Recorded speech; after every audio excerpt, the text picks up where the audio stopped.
11th accountancy हम लोग start किए थे, ठीक है। हम लोग फर्स्ट चैप्टर स्टार्ट किए थे basic of accounting. Basics of accounting बोलने का मतलब हुआ हमारे अकाउंट्स का ABCD। जब तक हम लोग ABCD नहीं पढ़ेंगे तब तक हम लोग सेंटेंस फॉर्म करना नहीं सीखेंगे। तो हम लोग बेसिक्स क्लासेस में कुछ हम लोग पढ़ाए हैं। वो क्या पढ़ाए हैं, एक बार क्विक रिवीजन करके हम लोग चलते हैं आगे, ठीक है। सबसे पहले हम लोग पढ़ाए थे क्या, कैपिटल। कैपिटल का मतलब क्या होता है। कैपिटल पढ़ने से पहले एक बात हम आप लोगों को बताए थे कि बिजनेस के लिए, अकाउंटिंग के लिए, अकाउंटेंसी के लिए हम लोग बिजनेस और बिजनेसमैन को अलग अलग मान के चलते हैं, ठीक है। मतलब बिजनेस अलग है और बिजनेसमैन अलग है, ओनर अलग है और बिजनेस अलग है। हम लोग जब अकाउंटिंग करेंगे तो किसके पॉइंट ऑफ व्यू से सोचेंगे, हमेशा हम लोग हमेशा बिजनेस के पॉइंट ऑफ व्यू से सोच करके चलेंगे, ना कि बिजनेसमैन के पॉइंट ऑफ व्यू से सोच करके चलेंगे, ठीक है। तो सबसे पहला पॉइंट था हमारा कैपिटल। कैपिटल का मतलब क्या होता है, हिंदी में हम लोग इसको समझते हैं पूंजी। पूंजी क्या होता है, ओनर अपने बिजनेस में जो भी पैसा इन्वेस्ट करता है उसको क्या बोलते हैं, पूंजी। उसको क्या बोलते हैं, कैपिटल। और जो बिजनेस अपने ओनर अपने बिजनेस में जो भी इन्वेस्ट करता है, जरूरी है क्या वो सिर्फ कैश ही इन्वेस्ट करेगा, नहीं। हो सकता है वो फिक्स्ड एसेट्स मतलब कि लगा ले बिजनेस में, और क्या कर सकता है, गुड्स लगा सकता है बिजनेस में, हो सकता है कैश लगा सकता है, सब कुछ लगा सकता है। जैसे एग्जांपल लिए थे, मेरा मोबाइल स्टोर का बिजनेस था, तो हम हो सकता है कुछ कैश लगाए अपने बिजनेस में, हो सकता है कुछ मेरे घर पे कुछ फर्नीचर पड़ा हुआ हो वो भी हम लोग बिजनेस में लगा दिए। ये हो सकता है मेरे पास मोबाइल फोन ही पड़ा हुआ नया हो, तो हम सोचे चलो यार इसको बिजनेस में बेच ही देंगे, तो ये भी एक तरीके का क्या हो गया, हमारा पूंजी हो गया, कैपिटल हो गया, ठीक है। मतलब ओनर अपने बिजनेस में जो भी इन्वेस्ट करता है उसको क्या बोलते हैं हम लोग, कैपिटल। उसके बाद हम लोग पढ़े थे ड्राइंग्स। ड्राइंग्स का मतलब है कि ओनर अपने बिजनेस से जो भी पैसा निकालता है, ठीक है, फॉर बिजनेस यूज या पर्सनल यूज, पर्सनल यूज। अगर पर्सनल यूज करने के लिए अगर कोई भी पैसा ओनर अपने बिजनेस से निकाल रहा है उसको क्या बोलेंगे हम लोग, ड्राइंग्स, ठीक है। थर्ड हम लोग पढ़े थे डेटर्स। डेटर्स का मतलब हुआ कि debtors are those person to whom we sold the goods on credit and the money is yet to be received। Sir English में नहीं समझ में आया, हिंदी में बताइए। मतलब ऐसा इंसान जिसको हम लोग गुड्स उधार में बेचे हैं लेकिन उससे पैसा मिला है या नहीं मिला है, नहीं मिला है। अगर हम किसी को उधार में पैसा दिए हैं और उससे पैसा मिलना बाकी है तो वो इंसान मेरा क्या कहलाएगा, डेटर्स कहलाएगा। मतलब उससे पैसे मुझे रिसीव करने हैं, DEBTORS। इसको डेबिटर्स नहीं पढ़ेंगे, बी साइलेंट है, इसको क्या पढ़ेंगे हम लोग, डेटर्स, ठीक है। उसके बाद हम लोग पढ़े थे क्रेडिटर्स। तो creditors are those person from whom we purchase the goods on credit and the money is yet to be paid. मतलब वैसे इंसान जिससे हम लोग उधार में सामान खरीद तो लिए हैं लेकिन उसको हम लोग पैसा लौटाए हैं या नहीं लौटाए हैं, नहीं लौटाए हैं, तो वैसे लोग हम लोग क्या बोलेंगे, क्रेडिटर्स। इसके बाद हम लोग पढ़े थे असेट्स किसको बोलते हैं। असेट्स के बारे में आप लोग को बताए थे, assets are valuable economic resources. मतलब वैसा रिसोर्सेज, वैसा संसाधन जो हमारे लिए वैल्यूएबल हो और इकोनॉमिक हो, मेरे लिए काम का हो और सम मनी वैल्यू कैरी कर रहा हो, ठीक है, उसको हम लोग क्या बोलेंगे, assets. Owned by enterprise, enterprise के द्वारा क्या होता है, ओन्ड होना चाहिए, ठीक है। अगर जैसे हम लोग एग्जांपल लिए थे कि सर मेरा रेंटेड बिल्डिंग है, तो क्या वो मेरा एसेट्स होगा क्या, नहीं। हम लोग ओला से कार बुक करते हैं और स्टेशन जाते हैं, तो वो ओला का जो कार है वो मेरा एसेट्स कहलाएगा क्या, नहीं। वो हमारा ओन्ड होता है क्या, नहीं, उसको हम बस रेंट पे थोड़ी देर के लिए लेते हैं। तो वैसे इकोनॉमिक वैल्यूएबल इकोनॉमिक रिसोर्सेज जो इंटरप्राइज के लिए ओन्ड होता है, मतलब इंटरप्राइज का खुद का होता है और वो बिजनेस में यूजफुल होता है, उसको क्या बोलेंगे हम लोग, असेट्स। यूजफुल होने का एग्जांपल लिए थे, यूजफुल पे भी हम लोग एग्जांपल लिए थे कि हमारे बिजनेस में कुछ कूड़ा कचरा फेंका हुआ है। मतलब हम लोग बिजनेस करते हैं, फैक्ट्री है, फैक्ट्री से बहुत सारा गंदगी निकल के आता है, तो गंदगी भी तो मेरा है, तो उसको भी क्या हम लोग असेट्स बोल के चलेंगे कि ये मेरा असेट्स है, नहीं वो काम का नहीं है, वो तो डस्ट है, वो बेकार है, गंदगी है, तो उसको असेट्स बोलेंगे या नहीं बोलेंगे, नहीं बोलेंगे। उसके बाद हम लोग पढ़े थे असेट्स के टाइप, कितने टाइप के असेट्स होते हैं। तो असेट्स के कितने टाइप हैं, fixed assets, current assets and fictitious assets. Fixed assets और करंट एसेट्स हम आप लोग को बता दिए थे। फिक्टिशियस एसेट्स बोल रहे थे कि हम लोग लेटर पार्ट में 11th के जब लास्ट में हम लोग पहुंचेंगे तब हम लोग फिक्टिशियस एसेट्स को पढ़ के चलेंगे, ठीक है। फिक्स्ड एसेट्स में हम लोग बताए थे वैसे assets which are for the longer period in the business. Business में क्या कितने दिन के लिए होता है, लॉन्गर पीरियड के लिए होता है, और use for normal operating cycle, sorry, and use for normal business operation. Business operation में नॉर्मल यूज में वो आता है डेली। जैसे कि हमारा बिल्डिंग बिजनेस में नॉर्मल बिजनेस ऑपरेशन में आता है यूज, है ना, बिल्डिंग डेली बिजनेस में यूज हो रहा है। और क्या है, जैसे मशीन डेली बिजनेस ऑपरेशन में यूज हो रहा है, इस टाइप की चीज को हम लोग क्या बोलेंगे, फिक्स्ड एसेट्स। वैसे एसेट्स जो बिजनेस में लॉन्गर पीरियड के लिए, लॉन्गर पीरियड का बोलने का मतलब 12 मंथ से ज्यादा के लिए है, और वो नॉर्मल बिजनेस ऑपरेशन में यूज हो रहा है, तो उसको क्या बोलेंगे हम लोग, फिक्स्ड एसेट्स। ठीक है, फिक्स्ड एसेट्स के ऊपर हम लोग दो पार्ट किए थे, टेंजिबल फिक्स्ड एसेट्स और दूसरा क्या है, intangible fixed assets. Tangible fixed assets का मतलब वैसा फिक्स्ड एसेट जिसको हम लोग टच कर सकते हैं और देख सकते हैं, उसको क्या बोलेंगे, टेंजिबल फिक्स्ड एसेट्स। और इनटेंजिबल फिक्स्ड एसेट्स का मतलब वैसा फिक्स्ड एसेट्स जिसको हम ना तो टच कर सकते हैं और ना तो देख सकते हैं। कुछ टेंजिबल फिक्स्ड एसेट्स का एग्जांपल लिए थे हम लोग, कार, बिल्डिंग, फर्नीचर वगैरह वगैरह, बहुत सारा चीज था। और इनटेंजिबल फिक्स्ड एसेट्स का एग्जांपल लिए थे हम लोग, सॉफ्टवेयर, पेटेंट्स, कॉपीराइट्स, बहुत सारे टेक्निकल नो हाउ, गुडविल, ये सब हम लोग इंटेंजिबल फिक्स्ड एसेट्स का एग्जांपल लिए थे। करंट एसेट्स में हम लोग पढ़ाए थे, current assets are those assets which are for the shorter period in the business. ठीक है, मतलब बिजनेस में जो शॉर्ट पीरियड के लिए उसको हम लोग क्या बोलेंगे, करंट एसेट्स। एक एग्जांपल और दिए थे, एक डिफिनेशन और दिए थे कि resources which for which benefits are to be received in the 12 months। ठीक है, पहले तो बोले थे कि जो बिजनेस में शॉर्टर पीरियड के लिए है उसको हम लोग क्या बोलेंगे, एसेट्स, मतलब करंट एसेट्स। जैसे कि कैश हो गया, बैंक बैलेंस हो गया, और क्या हो गया, बिल्स रिसीवेबल हो गया, डेटर्स हो गया, स्टॉक हो गया, ये सब हमारा क्या है, करंट एसेट्स है। उसके बाद एक बताए थे प्रीपेड एक्सपेंसेस। प्रीपेड एक्सपेंसेस मेरे क्या कोई बिजनेस में है क्या, सपोज हम 6 महीने का, अगले 6 महीने का इलेक्ट्रिसिटी बिल का पेमेंट हम लोग अभी ही कर दिए। ठीक है, तो ये कोई मेरे पास कोई गुड्स रखा हुआ है क्या, मेरे पास नहीं, लेकिन इस पे जो बेनिफिट्स है वो हम आगे 12 मंथ के अंदर रिसीव करने वाले हैं या नहीं। हाँ, तो ये भी जो प्रीपेड एक्सपेंस जो हम लोग पेमेंट कर दिए 6 महीने का, ये भी हमारे लिए एक तरीके का क्या है, एसेट है। ठीक है, आगे चलते हैं। फिर लोग पढ़े थे लायबिलिटी। लायबिलिटी क्या होता है, लायबिलिटी आर ऑब्लिगेशंस। लायबिलिटीज क्या है, एक ऑब्लिगेशन है, और डेट बोलने का मतलब होता है ऋण, कर्ज, that an enterprise has to pay at some time in future. मेरे को फ्यूचर में कोई पेमेंट करने का रिस्पॉन्सिबिलिटी है, तो इसको हम क्या बोलेंगे, लायबिलिटी बोलेंगे। ठीक है, लायबिलिटी को भी दो पार्ट में बांटे थे, करेंट और नॉन करेंट। करेंट का मतलब वैसा लायबिलिटी जिसको हम लोग कितने दिन में पेमेंट करने वाले हैं, 12 मंथ्स के अंदर पेमेंट करने वाले हैं। और नॉन करेंट लायबिलिटी मतलब वैसे लायबिलिटी जिसको हम कितने दिन में पेमेंट करने वाले हैं, 12 मंथ्स के बाद पेमेंट करने वाले हैं।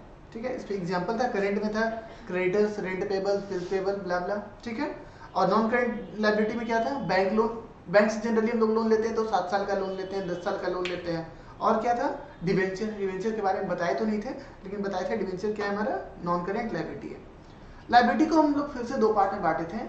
इसको क्या बोलते थे, इंटरनल लायबिलिटी और एक्सटर्नल लायबिलिटी। एक्सटर्नल लायबिलिटी मतलब बाहर वाले लोग को जो भी पैसा बिजनेस को देना है। अब हम लोग किसके पॉइंट ऑफ व्यू से लायबिलिटी को देख रहे हैं, बिजनेस के पॉइंट ऑफ व्यू से। तो बिजनेस को बाहर वाले लोगों को जितना भी पेमेंट करना है वो क्या हुआ, हमारा एक्सटर्नल लायबिलिटी। और बिजनेस जो ओनर से पैसा लिया था वो भी तो बिजनेस का लायबिलिटी ही है। ओनर और बिजनेसमैन तो दोनों अलग अलग है, ओनर और बिजनेस दोनों तो अलग अलग है। तो ओनर बिजनेस को जो भी पैसा दिया बिजनेस के लिए क्या है, एक तरीके का लायबिलिटी है। उसको हम लोग क्या बोलते थे, कैपिटल। उसको क्या बोलेंगे हम लोग, इंटरनल लायबिलिटी। अब चूंकि ओनर अपना ही इंसान है तो उसको किस टाइप का लायबिलिटी बोलेंगे, इंटरनल लायबिलिटी बोलेंगे। और बाहर वाले लोगों को जो पेमेंट करना है उसको क्या बोलेंगे हम लोग, एक्सटर्नल लायबिलिटी। ठीक है, दो पॉइंट और हम लोग देखे थे, उसको देख लेते हैं। पहला था सॉल्वेंट और दूसरा था इंसॉल्वेंट। सॉल्वेंट का मतलब वैसे इंसान जो अपने लायबिलिटी को पेमेंट कर सकता है, क्या वो अपने डेट को पेमेंट कर सकता है, तो उसको क्या बोलेंगे हम लोग, सॉल्वेंट पर्सन। और वैसे इंसान या वैसा बिजनेस जो अपने कर्ज को चुका सकता है या नहीं चुका सकता है, नहीं चुका सकता, उसको क्या बोलेंगे हम लोग, इनसॉल्वेंट पर्सन। ठीक है, अब आगे चलेंगे। लिखो बैड डेट्स। हम लोग थर्ड क्लास अब स्टार्ट कर रहे हैं, सारा रिवाइज कर लिया हम लोग, अब हम लोग स्टार्ट करेंगे। लिखो बैड डेट्स। कौन सा नंबर है, नाइन्थ है ना, नाइन्थ। लिखो bad debts, BADDEBTS, bad debts. पहले डेफिनेशन लिख लेते हैं फिर समझते हैं। It is the amount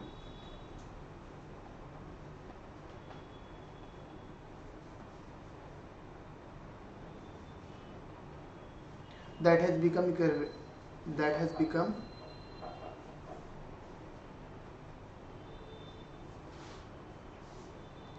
irrecoverable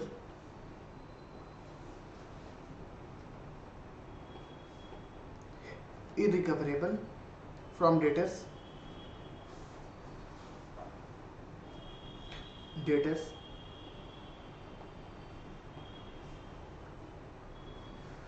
full stop. It is a kind of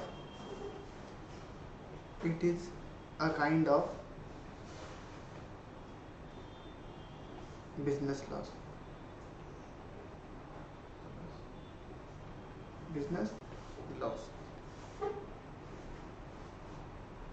ठीक है, ये मेरा बिजनेस था, ये मेरा क्या था, एक बिजनेस था, मोबाइल शॉप था।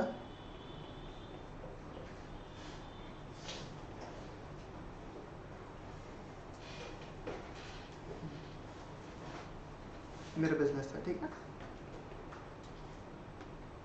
मेरी एक स्टूडेंट, क्या नाम है तुम्हारा, बताओ, कोई भी अपना नाम बताओ, जल्दी बताओ। अब बताएगी नहीं कोई, मिस्टर एक्स, ठीक है, नाम नहीं बताएगा तो हमारे पास रेडी रहता है नाम, मिस्टर एक्स। एक मेरा बिजनेस है और एक मिस्टर एक्स आया मेरी दुकान में, सामान खरीदा 1 लाख रुपए का, फोन लिया, अब बोला सर हम अब तो मेरे को जान ही रहे हैं, पैसे हम बाद में आपको दे देंगे। तो ये मेरा क्या कहलाएगा, डेटर्स। कितने का डेटर्स कहलाएगा, 1 लाख का। मेरा ये स्टूडेंट था, मेरे से उधार पे सामान खरीद के लेकर के गया और क्या बोला कि सर पैसा तो हम आपको दे ही देंगे, मोबाइल लेके चला गया दुकान से, ठीक है। अगले दिन ही गया, छोड़ दिया, हम ढूंढ रहे उसको, गया कहाँ है वो लड़का, उससे 1 लाख रुपए लेना है, उससे 1 लाख रुपए लेना है, वो लड़का गया, छोड़ दिया, भाग गया, या क्या हो गया, इंसॉल्वेंट हो गया। इंसॉल्वेंट वाला इंसान पैसा दे सकता है कि नहीं दे सकता है, नहीं दे सकता है, भाग गया, या नहीं इंसॉल्वेंट हो गया, या कोई भी रीजन हो गया, किसी का डेथ हो गया, बहुत सारे रीजन है।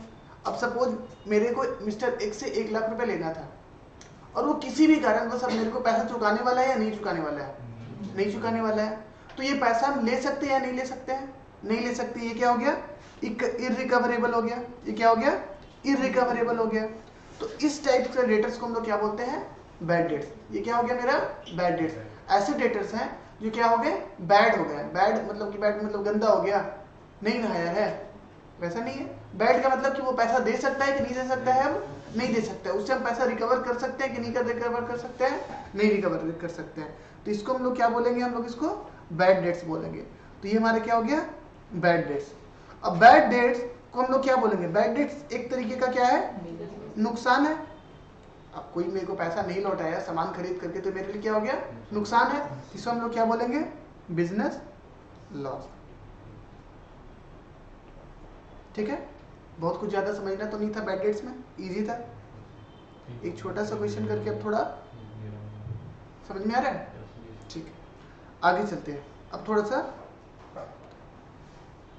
कुछ अच्छा वाला पॉइंट्स करते हैं। लिखो एक्सपेंडिचर, EXPENDITURE, एक्सपेंडिचर। पहले लिख लेते हैं थ्योरी, उसके बाद इसको समझने की कोशिश करेंगे। It refers to the value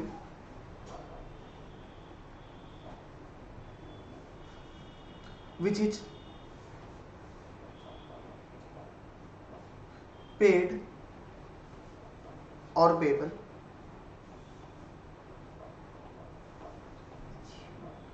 paid or payable for some consideration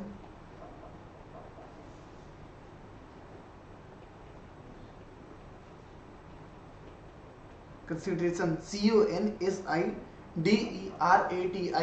consideration in terms of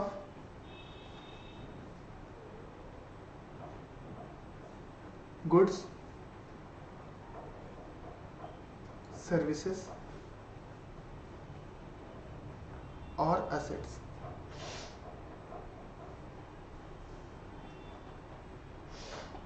ठीक है, ये हमारे डेफिनेशन किस चीज का है, एक्सपेंडिचर का डेफिनेशन है। एक्सपेंडिचर का डिफिनेशन समझने से पहले कुछ कुछ पॉइंट्स को हाईलाइट करो। सबसे पहले कंसिडरेशन, वैल्यू, पेड और पेबल, और लास्ट गुड सर्विसेज और असेट्स। सब तो हाईलाइट ही करवा दिया। हाँ, सब हाईलाइट करना है, ठीक है। ये 4 पॉइंट को समझ गए तो हम एक्सपेंडिचर को समझ लेंगे, ठीक है। सबसे पहले हम लोग समझने का कोशिश करेंगे कंसिडरेशन। कंसिडरेशन क्या होता है? ऊपर स्टार मार करके लिख सकता है कंसिडरेशन का मतलब। कंसिडरेशन का मतलब होता है, लिखो, something in return. Something in return, ठीक है। कंसिडरेशन का मतलब क्या होता है? समथिंग इन रिटर्न, कुछ के बदले कुछ। उसका मतलब क्या होता है? Something in return. सपोज हम कोई रेस्टोरेंट गए और वहां जाकर के कुछ खाएं, अब बदले में हम उसको क्या दिए? पैसे दिए। तो जो हम लोग पैसा दिए उसके बदले में मेरे को कुछ मिला क्या? सपोज 1000 का हम लोग खाना खाएं और हम लोग निकलते समय 1000 का पेमेंट किए, तो वो 1000 का जो हम लोग पेमेंट कर रहे हैं उसके बदले में हम लोग क्या किए? हम लोग के बदले में कुछ मिला क्या? मिला। हम लोग को उसके बदले में खाना मिला, खाना खाए। तो उस पैसे का कंसिडरेशन क्या हुआ? खाना। उस पैसे का कंसिडरेशन क्या हुआ? खाना। हम कुछ दिए उसके बदले में मेरे को कुछ मिला, इसको क्या बोलते हैं?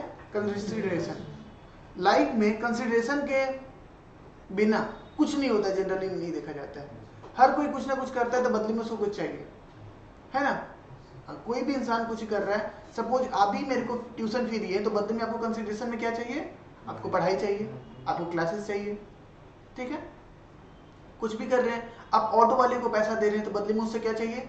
सर्विसेज चाहिए, ट्रांसपोर्ट का सर्विसेज चाहिए, ठीक है। आप कोई फ्लाइट का पेमेंट कर रहे हैं तो आपको क्या? एयर का सर्विस चाहिए, आपको फ्लाइट करना है, उड़ना है, ठीक है। कुछ भी आप कर रहे हैं, कहीं भी किसी को पेमेंट कर रहे हैं तो बदले में आपको क्या चाहिए? कुछ ना कुछ समथिंग इन रिटर्न चाहिए। तो उसको हम लोग क्या बोलते हैं? कंसिडरेशन, ठीक है। It refers to the value. Value का मतलब क्या होता है? अमाउंट, पैसा, ठीक है। अमाउंट, उसको क्या बोलते हैं हम लोग? वैल्यू।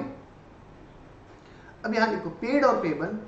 कुछ ना हम ग्राफ टाइप का बनाने की कोशिश कर रहे हैं, इससे समझने की कोशिश करेंगे। हम हर क्लास में ये बनाते हैं, थोड़ा सा इजी पड़ता है समझाने में।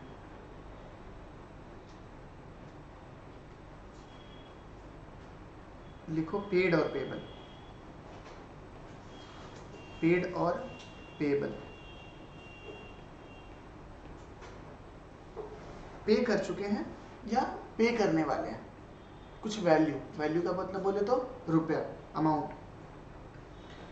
कुछ भी अमाउंट हम लोग पे किए हैं, उसके बदले में हम लोगों को चाहिए क्या? चाहिए कंसिडरेशन। CONSIDERATION।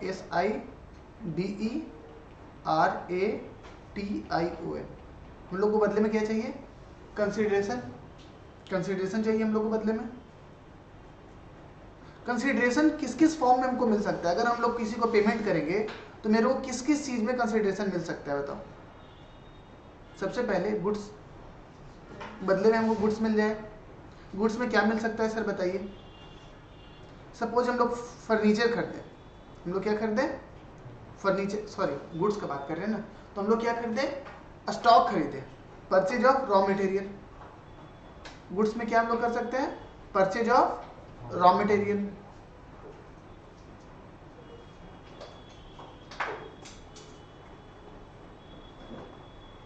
हमारा फैक्ट्री किस चीज का? पेन का फैक्ट्री है, हम पेन बना करके बेचते हैं। तो पेन का रॉ मटेरियल क्या रहेगा हमारा? प्लास्टिक।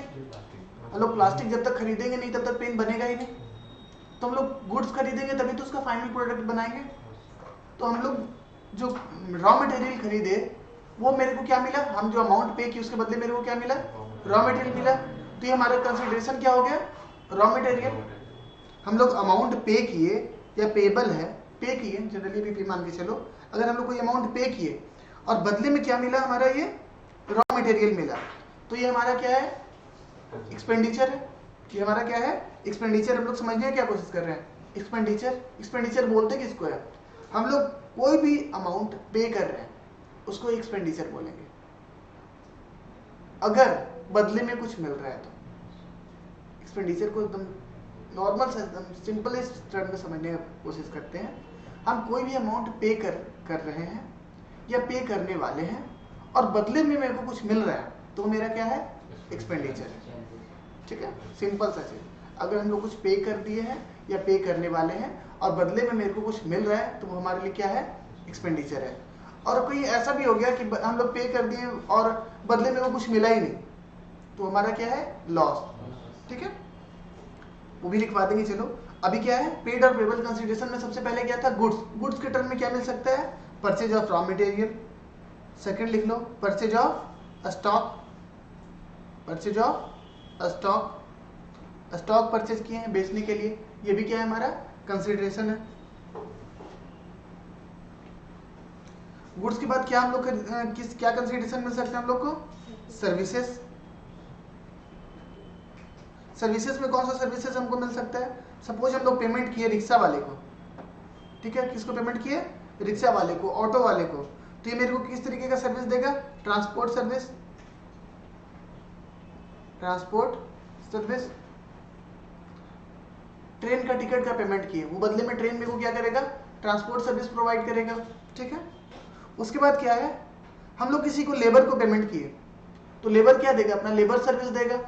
हम लोग देते हैं ना, लेबर लोग को पेमेंट करते हैं तो लेबर मेरे बदले में क्या करता है, दिन भर काम करके देता है, तो मेरे को बदले में क्या देता है, लेबर सर्विस देता है, लेबर सर्विस। हम लोग जियो का रिचार्ज करवाते हैं। ठीक है, तो जियो मेरे को क्या देता है बदले में, इंटरनेट सर्विस देता है, इंटरनेट सर्विस देता है, इंटरनेट सर्विस देता है, टेली सर्विस देता है। ठीक है, ये कंप्लीट लिस्ट नहीं है, हम बस एग्जांपल लिख रहे हैं। ठीक है, बस बाकी लिस्ट सर्विस तो दुनिया भर का है, हम बस एग्जांपल लिख रहे हैं। तो अमाउंट पेड और पेबल फॉर सम कंसिडरेशन, और बदले में क्या क्या मिला, गुड सर्विसेज या फिर असेट्स। सपोज हम लोग पेमेंट किए और बदले में मेरे को क्या मिल गया, कुछ असेट्स मिल गया। एग्जांपल दीजिए सर, एग्जांपल लो, लिखो। परचेज ऑफ लैंड, हम लोग किसी को पेमेंट किए और बदले में वो हम लोग को क्या दिया, लैंड दिया, तो ये भी एक तरीके का क्या है, एक्सपेंडिचर। हम लोग पेमेंट किए और बदले में हम लोग को मशीन दिया तो वो भी क्या है, एक तरीके का एक्सपेंडिचर। लिखो परचेज ऑफ मशीन। हम लोग परचेज किए क्या, बिल्डिंग परचेज किए, परचेज ऑफ बिल्डिंग।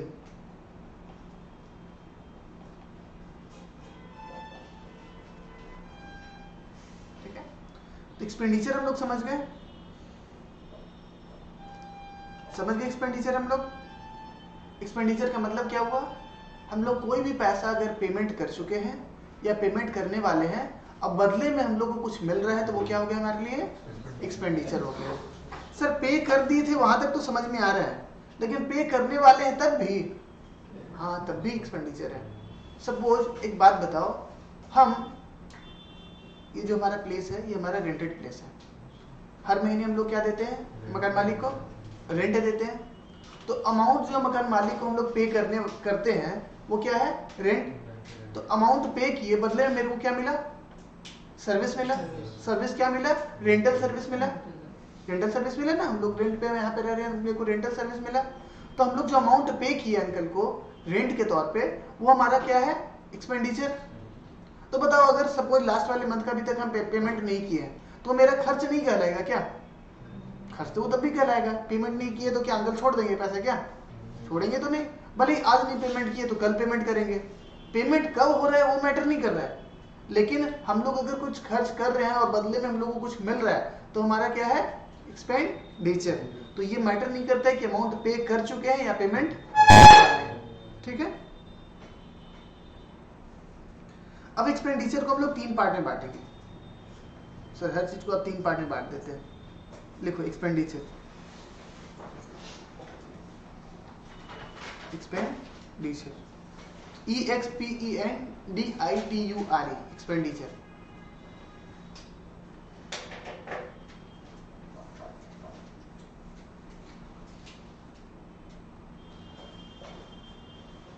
3 पार्ट में करते हैं। एक्सपेंडिचर को पहले लिखो capital expenditure, capital expenditure.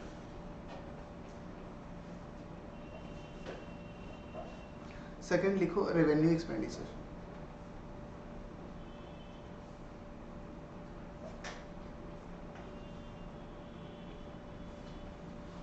First क्या था कैपिटल एक्सपेंडिचर, सेकंड है रेवेन्यू एक्सपेंडिचर, और थर्ड लिखो deferred revenue expenditure. Deferred DE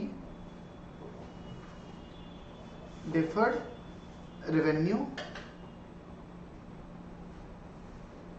expenditure.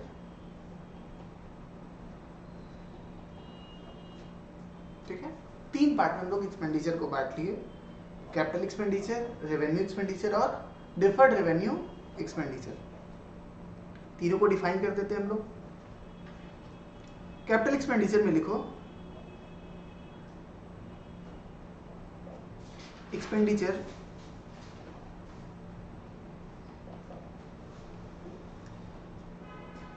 which is incurred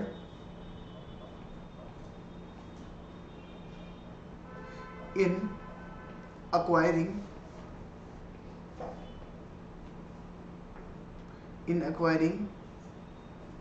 or increasing the value of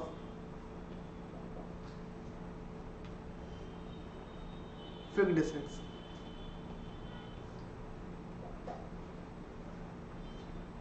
ठीक है, वैसे एक्सपेंडिचर जिसको इनकर करने पे हम लोग क्या होता है फिक्स्ड एसेट्स का एक्विजिशन होता है, उसको क्या बोलेंगे हम लोग capital expenditure.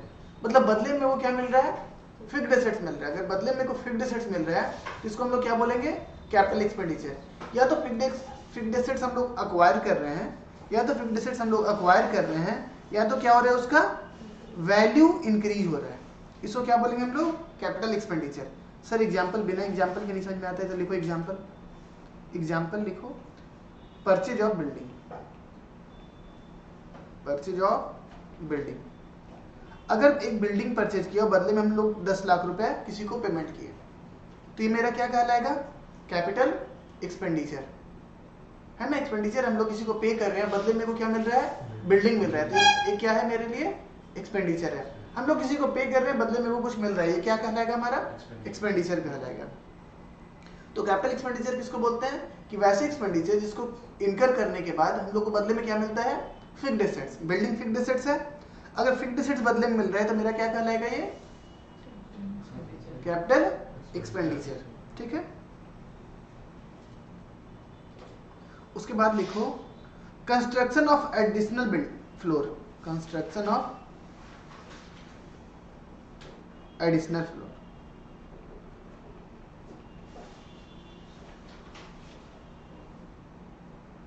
Of building. Sir first time जो आप किए तो सर बिल्डिंग अक्वायर किए तो फिक्स्ड एसेट्स तो मिला, ये समझ में आया, तो फिक्स्ड एसेट हम लोग क्या किए एक्विजिशन किए, लेकिन हम लोग उसी बिल्डिंग पे एक फ्लोर और बना दिए, पेमेंट तो हुआ यहाँ पे भी, तो यहाँ पे बिल्डिंग नया अक्वायर कर लिए क्या हम लोग, नया अक्वायर तो नहीं किए, वही बिल्डिंग रहा, लेकिन यहाँ पे बिल्डिंग का वैल्यू इंक्रीज हो रहा है, मेरे फिक्स्ड एसेट्स का वैल्यू इंक्रीज हो रहा है, तो वो भी क्या कहलाएगा कैपिटल एक्सपेंडिचर। हम लोग कंस्ट्रक्शन किए, एक फ्लोर और बनाए तो उसमें पैसा खर्च किए, उस पैसा खर्च करने की वजह से मेरे फिक्स्ड एसेट्स का वैल्यू इंक्रीज हुआ कि नहीं हुआ, इंक्रीज हुआ, तो इसको हम लोग क्या बोलेंगे कैपिटल एक्सपेंडिचर। और एग्जांपल ले लो, एग्जांपल तो बहुत सारा हो सकता है, purchase of car, purchase of car, कोई भी फिक्स्ड एसेट्स खरीद लो या उसका वैल्यू बढ़ा दो, उसको क्या कहलाएगा हमारा capital expenditure. Purchase of furniture, purchase of AC, जो भी कर लो, जितना एग्जांपल लिखना है इतना एग्जांपल लिख लो। इन शॉर्ट अगर हम लोग कोई भी पैसे खर्च करते हैं और बदले में कंसिडरेशन के तौर पे हम लोग को क्या मिलता है फिक्स्ड एसेट्स मिलता है, तो वो क्या कहलाएगा कैपिटल एक्सपेंडिचर। या तो फिक्स्ड एसेट्स मिलता है या तो फिक्स्ड एसेट्स का वैल्यू इंक्रीज होता है, तो उसको क्या बोलेंगे हम लोग कैपिटल एक्सपेंडिचर। सेकंड आते हैं, समझ गए सब लोग, रेवेन्यू एक्सपेंडिचर। लिखो इसमें expenditure expenditure for which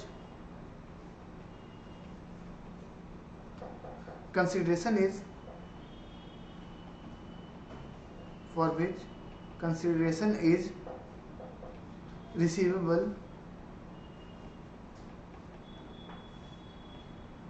in terms of goods or services।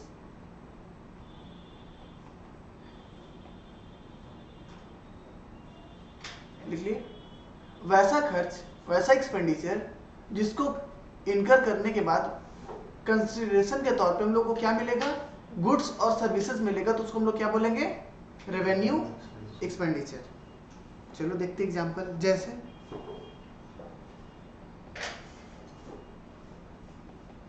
Raw material. Raw material क्या था हमारा, purchase of raw material. Raw material मेरा क्या था, गुड्स था। रॉ मटेरियल मेरा क्या था, गुड्स था।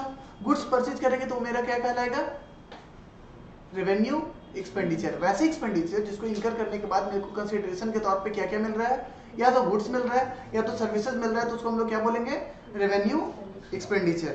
तो हम लोग रॉ मटेरियल को परचेज किए, तो रॉ मटेरियल हमारे लिए क्या है, गुड्स है। तो गुड्स खरीदे, रॉ मटेरियल खरीदे, तो ये हमारा क्या कहलाएगा, रेवेन्यू एक्सपेंडिचर। और एग्जांपल देखते हैं, परचेज ऑफ स्टॉक। कोई स्टॉक खरीद लिया डायरेक्टली, तो वो क्या कहलाएगा हमारा, रेवेन्यू एक्सपेंडिचर। या फिर पेमेंट ऑफ ट्रांसपोर्ट, ट्रांसपोर्ट का पेमेंट किया, ट्रांसपोर्टेशन का पेमेंट किया, ट्रांसपोर्टेशन लिख लो। रेल का भाड़ा दिए, तो रेल का अगर भाड़ा दिए, पेमेंट कर रहे हैं, मेरे को कंसिडरेशन के तौर पे क्या मिल रहा है, सर्विसेज मिल रहा है, तो ये क्या कहलाएगा मेरा, रेवेन्यू एक्सपेंडिचर। क्या क्या, अगर गुड्स मिल रहा है बदले में या सर्विसेज मिल रहा है, तो ये क्या कहलाएगा हमारा, रेवेन्यू एक्सपेंडिचर। और बदले में क्या मिल सकता है, पेमेंट ऑफ लेबर चार्जेस। अगर हम लोग कोई लेबर चार्जेस पेमेंट कर रहे हैं, अगर हम लोग कोई लेबर चार्जेस पेमेंट कर रहे हैं, तो बदले में मेरे को लेबर क्या देगा, सर्विसेज देगा, ये क्या कहलाएगा मेरा, रेवेन्यू एक्सपेंडिचर। और क्या हो सकता है, पेमेंट ऑफ सैलरी। अगर हम लोग सैलरी देंगे किसी एम्प्लॉय को, तो एम्प्लॉय मेरे को क्या देगा, अपना सर्विस प्रोवाइड करेगा, तो ये सब क्या कहलाएगा हमारा, रेवेन्यू एक्सपेंडिचर। डन। तो लोग क्या समझ लिए, कैपिटल एक्सपेंडिचर समझ लिए, रेवेन्यू एक्सपेंडिचर समझ लिए, और लास्ट क्या है, डिफर्ड रेवेन्यू एक्सपेंडिचर।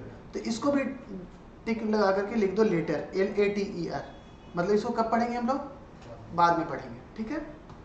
जैसे असेट्स में भी थर्ड पॉइंट हम लोग नहीं पढ़े थे, उसी तरीके से एक्सपेंडिचर में भी थर्ड पॉइंट हम लोग बाद में पढ़ के चलेंगे, ठीक है। एक बार रिवाइज कर लेते हैं आज जो पढ़े हैं, ठीक है। एक बार पीछे आते हैं, थोड़ा सा रिवाइज कर लेते हैं आज क्या क्या पढ़े हैं।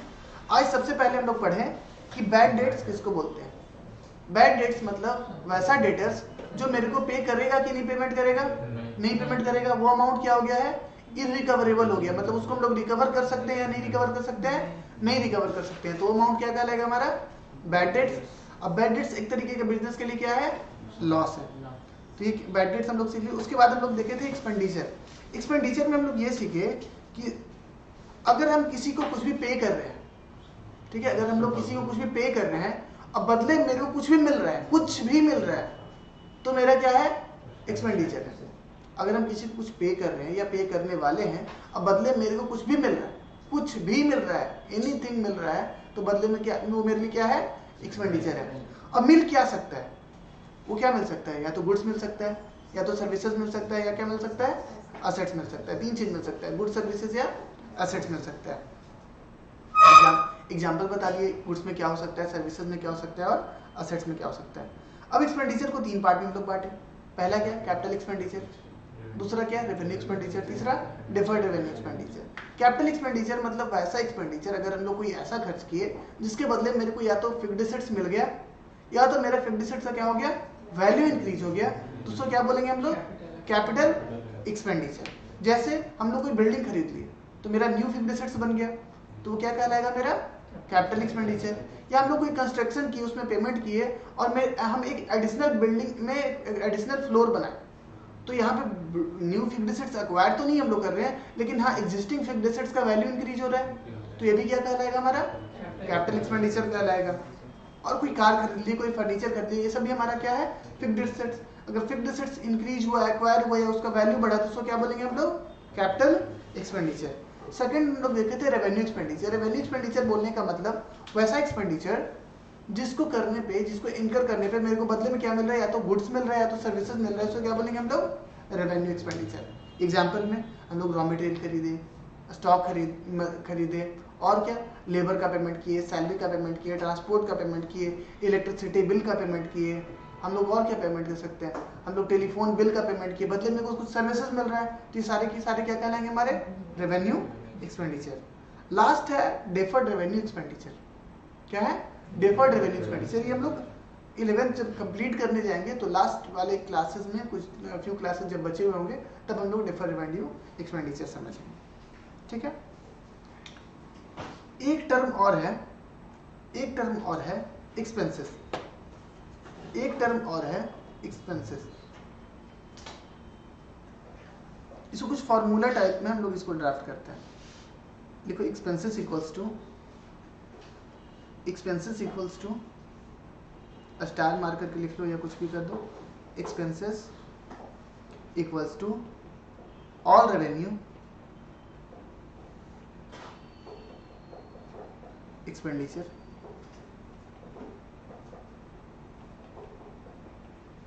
Plus value of assets consumed.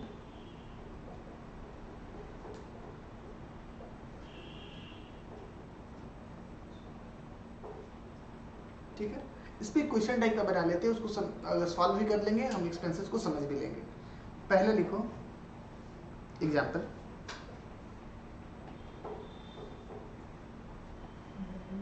Transport payment, value of assets consume, transportation paid 1000, electricity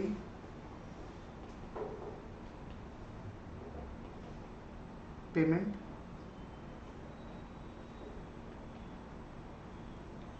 2000, labour charges paid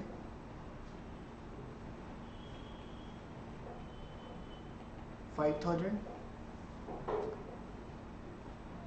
ठीक है, और software purchased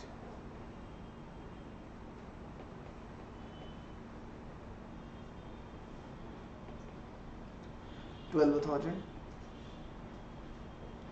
period of use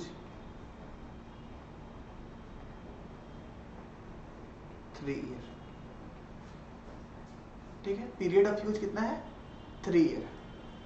हम लोग कैलकुलेट करते हैं कि हमारा रेवेन्यू एक्सपेंडिचर कितना है।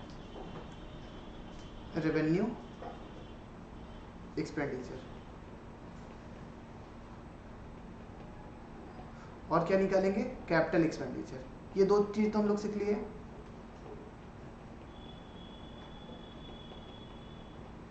अगर बदले में गुड्स और सर्विसेज मिल रहा है तो हम उसको क्या बोलते हैं रेवेन्यू एक्सपेंडिचर। और बदले में अगर फिक्स्ड एसेट्स का वैल्यू इंक्रीज हो रहा है या एक्विजिशन हो रहा है तो उसको क्या बोलेंगे हम लोग कैपिटल एक्सपेंडिचर।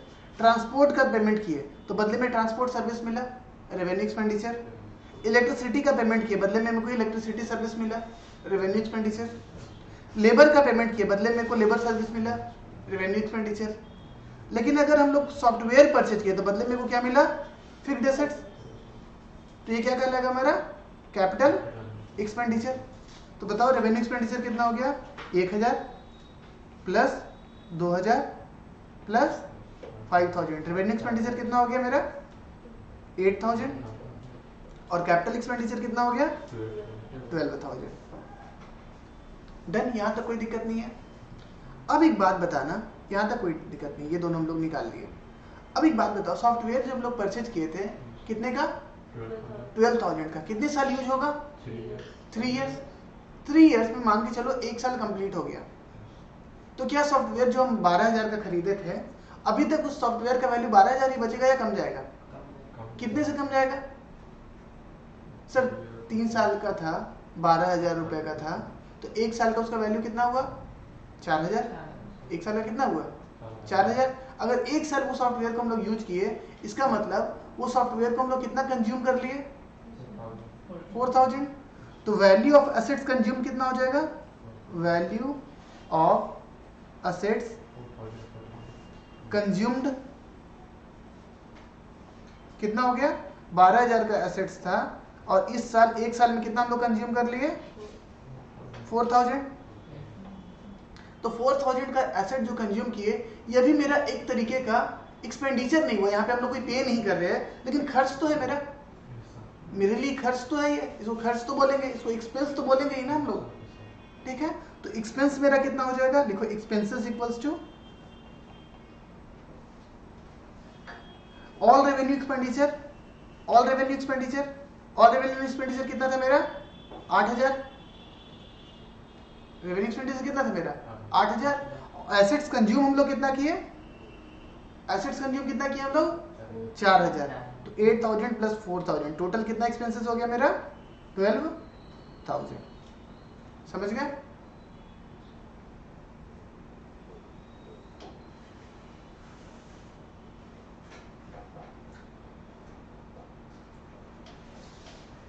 आगे चले। कितना पॉइंट्स हो गया अभी तक? समझ में आ रहा है कि झूठ का सब मुंडे ही ला रहा है? हाँ? समझ में आ रहा है? ये स्लो कर दे थोड़ा सा, ठीक है ना? चलो, कहां तक हो गया बताओ मेरे को?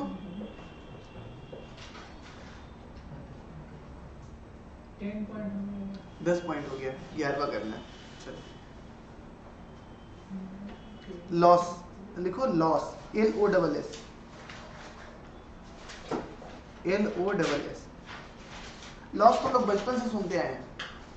इसको एक काम करते हैं, डायरेक्ट चार्ट फॉर्म में सॉल्व करते हैं, मतलब लिखवाते हैं। लिखो लॉस दे करके 2 पार्ट कर दो। LOSS लॉस, लॉस लिख करके 2 पार्ट कर दो। 2 तरीके से इसको डिफाइन कर देंगे।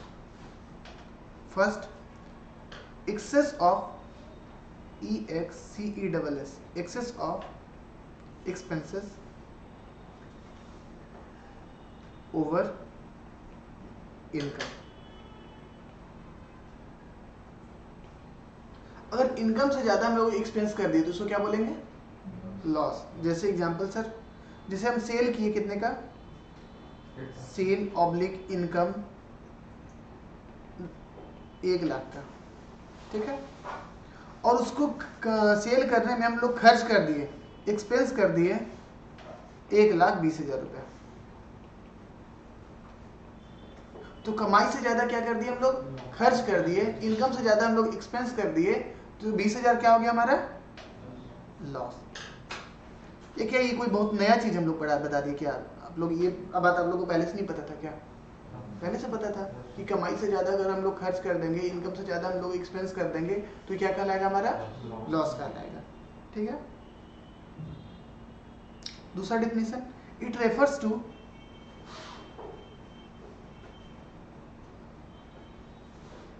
the value, it refers to the value which is paid, which is either paid or payable, which is either paid or payable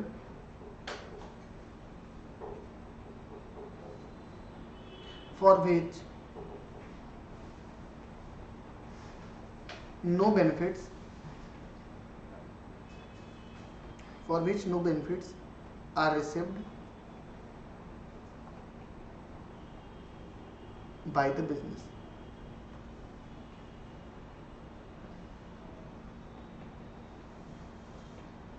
ठीक है, ये डिफिनीशन थोड़ा थोड़ा कंसिडरेशन एक्सपेंडिचर से मिलता जुलता है। एक्सपेंडिचर में अगर हम लोग पे करते थे तो बदले में क्या मिलता था? कंसिडरेशन। लेकिन लॉस के केस में पे तो कर दिए, लेकिन बदले में कुछ मिला कि नहीं मिला? नहीं मिला, कुछ भी नहीं मिला, तो वो क्या कहलाएगा? लॉस कहलाएगा। जैसे हम ओनर थे, मेरा एक स्टाफ था, ठीक है, मेरा एक स्टाफ था, उसको हम 1 लाख रुपए पे किए। अब बोले जाओ ये सामान मार्केट से ले आना, ये सामान मार्केट से ले आना, और वो पैसा लिया और लेके क्या किया, निकल दिया। तो अमाउंट तो हम पे कर दिए थे, अमाउंट क्या कर दिए थे हम लोग, पे कर दिए थे। बदले मेरे को कुछ मिला क्या, तो ये मेरे लिए क्या कहलाया, लॉस कहलाएगा। ठीक है, सपोज मेरी दुकान में कुछ गुड्स पड़ा हुआ था, ठीक है, मेरी दुकान में गुड्स पड़ा हुआ था और कोई आया लेके निकल गया, तो अमाउंट जो सिर्फ है ना वो सिर्फ कैश के टर्म में नहीं है, असेट्स के टर्म में भी है। गुड्स आया लेकर के चल गया, गुड्स चोरी करके लेकर के चला गया, तो फिर भी तो वैल्यू तो मेरा पेड हो गया, मेरा कुछ खर्च तो मेरा तो निकल ही गया, मेरा कंसिडरेशन तो चला ही गया। अब बदले में कुछ कंसिडरेशन मिला क्या, नहीं, तो ये भी क्या कहलाएगा हमारा लॉस। मेरा एक एम्प्लॉय था, हम थोड़ा सा वॉशरूम क्या गए, आया मेरे गले में हाथ डाला और पैसा निकाल लिया, तो मेरा पैसा तो चला गया, बदले मेरे को कुछ मिला क्या, तो ये क्या कहलाएगा लॉस। मतलब अमाउंट खर्च हो रहा है, वैल्यू इज पेड और पेबल, ठीक है ना, बदले मेरे को कुछ मिल रहा है क्या, नहीं, तो वो क्या कहलाएगा हमारा लॉस कहलाएगा। एग्जांपल लिखो, loss by theft, loss by theft, loss by fire. मेरे बिजनेस में आग लग गया, मेरा सामान तो चला गया ना, बदले मेरे को कुछ बेनिफिट मिला क्या, कुछ कंसिडरेशन मिला क्या, सहानुभूति मिला सर, उसे क्या करें, सिंपैथी मिला, सिंपैथी नहीं चलेगा। ठीक है, बदले में अगर कोई कंसिडरेशन नहीं मिल रहा है तो वो क्या कहलाएगा, आपका लॉस कहलाएगा। थर्ड लिखो, cash embezzlement, CASH, cash embezzlement, EMBEZZEMENT, embezzlement, LE छूट गया, इम्बेजलमेंट, देख लेना इसका डेफिनेशन, मतलब स्पेलिंग। ठीक है, कैश इम्बेजलमेंट किसको बोलते हैं, कैश इम्बेजलमेंट बोलते हैं कैश चोरी करना। अभी एग्जांपल दिए थे कि मेरा एम्प्लॉय मेरे गले में से पैसा चुरा लिया, ठीक है, उसको क्या बोलेंगे हम लोग, कैश इम्बेजलमेंट। ठीक है, कहाँ तक हो गया, 11th हो गया। और देख लेते हैं, अभी तो तुम लोगों के पास बहुत टाइम है, यहीं पे होमवर्क दे दे, होमवर्क दे दे, नहीं, चलो सब पढ़ने का मन है। लिखो 12 नंबर, रेवेन्यू, लिखो revenue, REVENUE, revenue. Revenue means, revenue means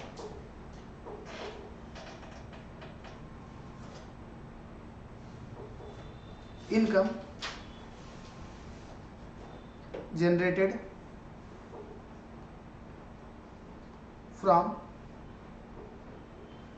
from normal business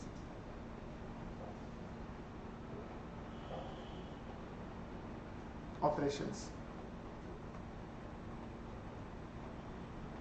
ठीक है, नॉर्मल बिजनेस ऑपरेशन से अगर मुझे कोई इनकम हो रहा है, इनकम का मतलब है इनफ्लो, पैसा मेरे पास आ रहा है, उसको क्या बोलेंगे, इनकम। अगर नॉर्मल बिजनेस ऑपरेशन से मेरे पास कोई भी पैसा आ रहा है, उसको क्या बोलेंगे हम लोग, रेवेन्यू। उसको क्या बोलेंगे हम लोग, रेवेन्यू। जैसे मेरा दुकान है मोबाइल फोन का, तो मेरा रेवेन्यू क्या होगा, जो मोबाइल फोन हम बेचेंगे वही मेरा रेवेन्यू होगा। मोबाइल फोन बेचेंगे बदले मेरे को क्या मिलेगा, पैसा मिलेगा। तो ये मेरा रेवेन्यू, मेरा क्या हो गया, मोबाइल फोन का सेल, ये मेरा क्या हो गया, रेवेन्यू।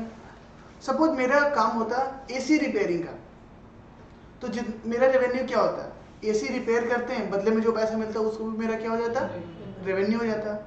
अब मेरा यहाँ पे बिजनेस क्या है, ट्यूशन क्लासेस का, तो जितना हम पढ़ाएंगे बदले में को जो ट्यूशन फी मिलेगा वो क्या कहलाएगा, मेरा रेवेन्यू कहलाएगा। मतलब हम अपने नॉर्मल बिजनेस कर रहे थे ना, अब नॉर्मल बिजनेस में जो भी पैसा मेरे को मिलता है वो क्या बोलते हैं हम उसको, रेवेन्यू। जैसे अगर गुड्स है, बिजनेस किस तरीके का हो सकता है, बिजनेस दो तरीके का हो सकता है। पहला गुड्स सर्विस, गुड्स सेक्टर, और दूसरा क्या है, सर्विस सेक्टर। ये तो बिजनेस कर सकते हैं ना हम लोग, या तो हम लोग गुड्स बेचेंगे या तो सर्विस देंगे।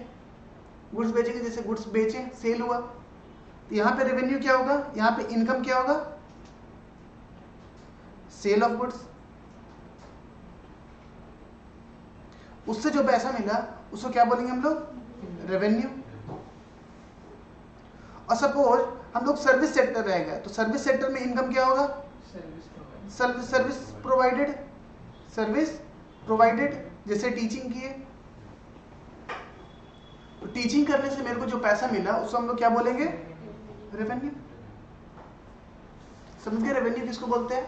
हम अपने नॉर्मल बिजनेस ऑपरेशन में जो भी पैसा रिसीव करते हैं सर्विस प्रोवाइड करके या गुड्स बेच करके, गुड सेक्टर में है तो उसको क्या बोलते हैं? रेवेन्यू। ठीक है। जैसे अब एक एग्जांपल लेते हैं, sale of goods. Sale of goods 1 lakh, ये मेरा क्या हो गया? सेल ऑफ गुड्स की 1 लाख का, तो ये मेरा 1 लाख क्या होगा हमारे लिए? रेवेन्यू। ये क्या हुआ मेरे लिए? रेवेन्यू। एक्सपेंसेस, सपोज इस सेल करने के लिए हम लोग एक्सपेंस कितना किए? 70,000। तो मेरा प्रॉफिट कितना निकल के आ जाएगा? 30,000। ये क्या हो जाएगा? प्रॉफिट। कुछ लोग प्रॉफिट और रेवेन्यू में कंफ्यूज हो रहे थे। इससे रेवेन्यू को प्रॉफिट होता है क्या? नहीं, रेवेन्यू मतलब जितना का सामान बेचे वो क्या हुआ मेरा? रेवेन्यू। इसका एक नाम और क्या है? इनकम। रेवेन्यू बोल सकते हो, इसको इनकम बोल सकते हो। तो जितने का अमाउंट हम लोग जितने का गुड्स बेचे वो मेरा क्या कहलाएगा? रेवेन्यू या इनकम। और उस सामान बेचने पे जितना मेरा फायदा होगा उसको क्या बोलेंगे हम लोग? प्रॉफिट। तो रेवेन्यू अलग है और प्रॉफिट अलग अलग है। ठीक है। अब एक लास्ट पॉइंट लिखो आज के लिए, लास्ट, ऐसे लास्ट नहीं, इस चैप्टर का लास्ट नहीं, लिखो लास्ट पॉइंट, गेन। 13 होगा ना? Gain, GAIN। it is monetary benefit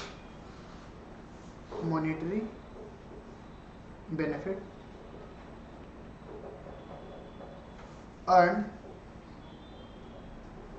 by the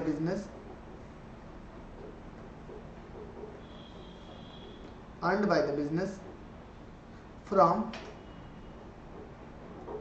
activity which is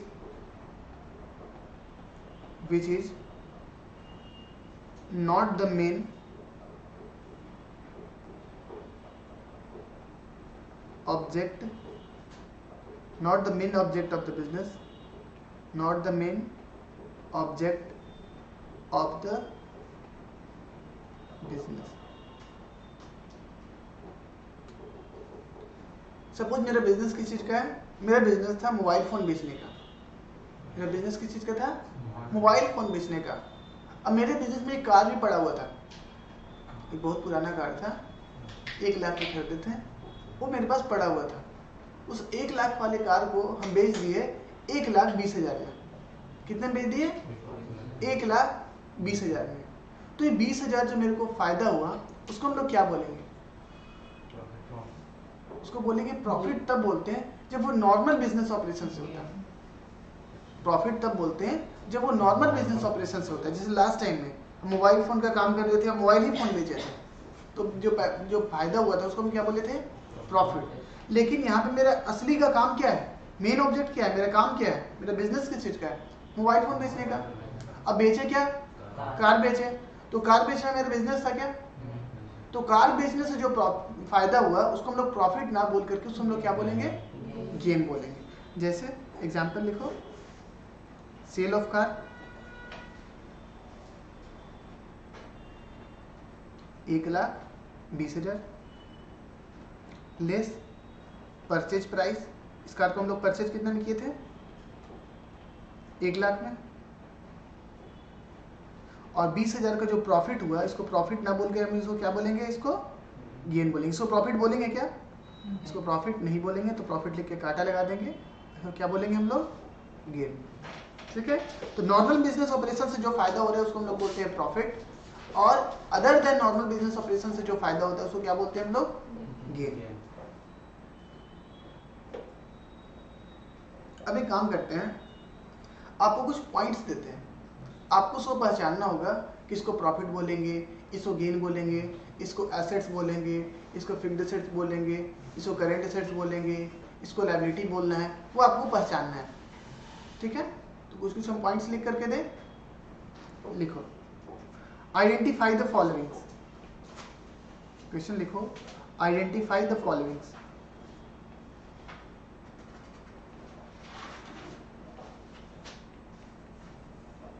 जितना आप लिखवा चुके हैं उसी के अंदर में आइडेंटिफाई करना है, कोई भी नया चीज नहीं बताएंगे। सबसे पहले लिखो cash in hand. Cash in hand.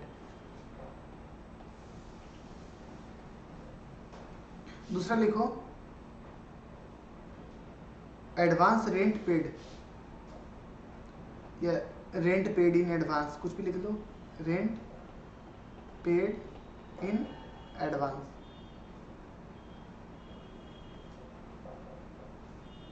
Third लिखो क्रेडिटर्स। फोर्थ लिखो equipment.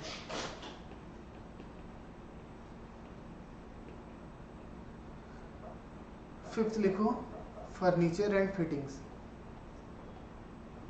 Furniture and fittings.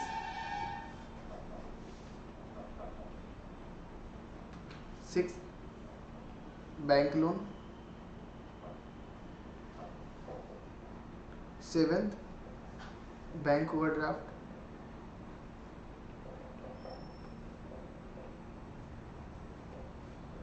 Eighth profit on sale of newspaper.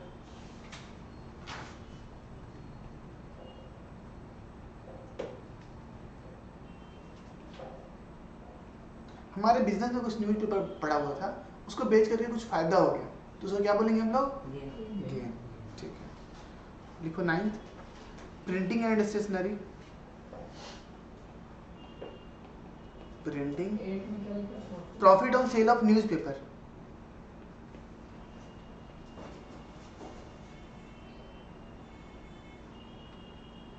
Ninth लिखा है प्रिंटिंग एंड स्टेशनरी। टेंथ लिखे हैं वेजेस।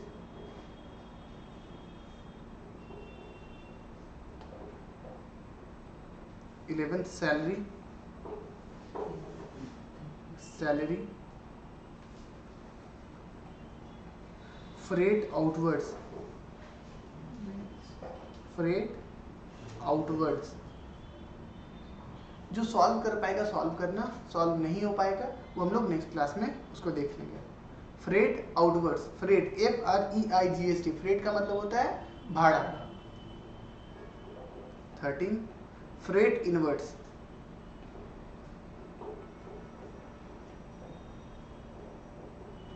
14th लिखो डिस्काउंट गिवन।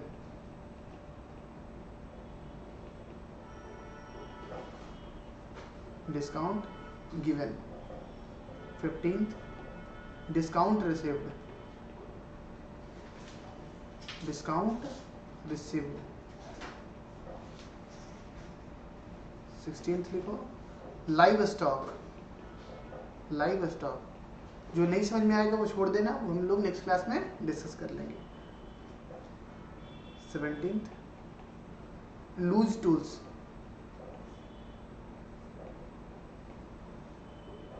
18th लिखो bank interest.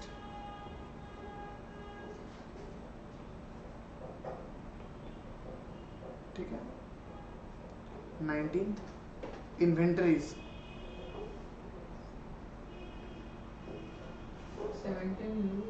Loose tools LOOSE loose tools. Bank interest, inventories और last लिख लो donation given. Donation given. Done. बहुत सारे कंसेप्ट आज हम लोग देखे हैं, सबको घर पे जाकर के रिवाइज करना है। ठीक है, अगर बुक आप लोग खरीद चुके हैं तो बुक में भी इन सारी चीज़ों का डेफिनेशन आप देख सकते हैं, बुक्स को थोड़ा सा पढ़ सकते हैं कि बुक्स में कुछ ऐसा लिखा हुआ है जो सर नहीं बताए हैं, आप मेरे से डिस्कस करना चाहते हैं वो आप डिस्कस कर सकते हैं। ठीक है, जिनका क्लासेस छोटा हुआ है वो रिकॉर्डेड क्लासेस कर सकते हैं, यूट्यूब पे अपलोडेड है। 20 नंबर में क्या चाहिए गिवन है? Donation given. ठीक है, बाय बाय।